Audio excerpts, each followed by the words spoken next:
This is the S&P 500 one-day reading for May 22nd, 2023. It's April 9th, 2023, 6:55 p.m. Eastern Time. And the shuffle file we're about to watch was created on February 26th, 2023 at 5:53 p.m. Eastern Time. That's this file right here. So the overall theme and behavior for the day, we have a period of sideways rotation. It ends with a fast sudden move higher. Behavior around the highest high, there's a sideways fluctuating rally that precedes a decline, and the behavior around the lowest low, there's a significant cash out opportunity at a low.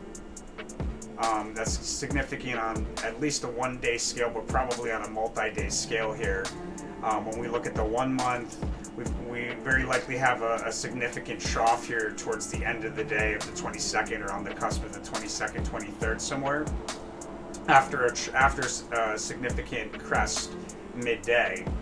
So I think we probably open lower, and there's a lot of price change after an important multi-day support is met in the pre-market. There's a low that forms and a lot of price change in the pre-market. A high formed around the open, or in the first half hour, or like around the open, I should say. It forms when a rally increases with momentum moving forward into a important price level. There might even be like a breakout off of the low that we see in the pre-market that takes us to like this high. It's like a temporary breakout. There's a speech mid-morning or around like 9:45, 9:50ish that may be highlighted. It's trustworthy, and then we see sideways rotation. Out of the open, we rise to meet the nearest resistance, nearest critical resistance, and then we fall back down and continue rotating sideways. Roughly the first half hour, that sideways rotation continues along key support between roughly 10 and 11. So we create a crest when we rise to meet that nearest critical resistance, and then we come back down, we continue rotating sideways, and there's a trough that forms in a period of sideways fluidity along key support, where we have equal amounts of bulls and bears, inflow and outflow, kind of like going back and forth. And key technical resistance levels highlighted here between roughly 11 and 12. A lot of price change usually around the Ace of Swords. Usually it's either a lot of price change moving into resistance or coming out of resistance, or both. But then it's followed by, I think, probably to the downside. I think that a lot of that price change. So we meet resistance, and then there's movement to the downside. No, matter of fact, I think we probably have that trough around, right? So the trough at a trough in the pre-market, crest somewhere around 9:40ish. Another trough around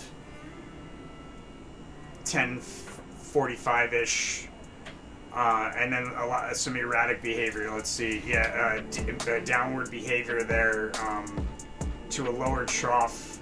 It looks like around 12 o'clock, and then there's a fast sudden move higher out of that trough there.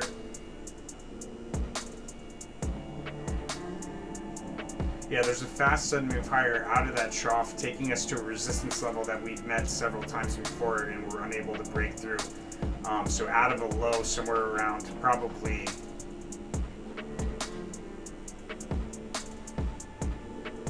there's a low there somewhere between noon and 2 o'clock. There's a fast sudden move higher ending that period of sideways rotation, and then a full retracement of that fast sudden move higher after we meet that resistance level on a multi-day scale kind of resistance. There's a full retracement of that move back down.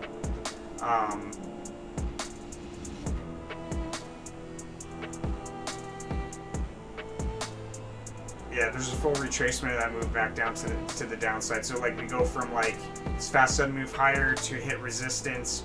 We might go above that resistance briefly, and then there's a retracement back down with the halting of a bullish trend marked by a sharp decline through key support, taking us into the close. Right around the close, there might be like some support on a one-day scale that we have a notable move off of.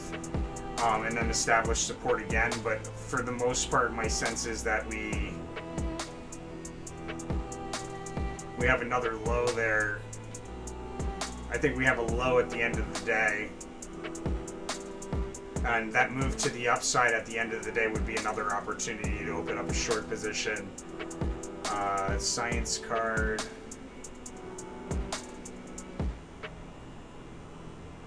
With another trough the following day.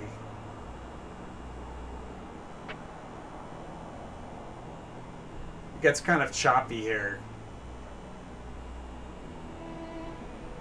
Gets kind of choppy on the 23rd. In any case, that's the S&P 500 for May 22nd, 2023. Let me know what you think by hitting that like button. Don't forget to subscribe. Most importantly, my friends, make sure to follow the rule of karma. You can do that easily here at by sending 5% of the profits back to the channel here at Cash App, PayPal. Say thank you for all the hard work that we do for free. And then make sure that you're helping out the multiverse, spreading good deeds into the world with 5% of the profits going forward to one of these charities. As long as you do that and you spend the remainder out of love, the universe is going to reward you by sending it back to you tenfold from all directions. I'll see you guys on the next one.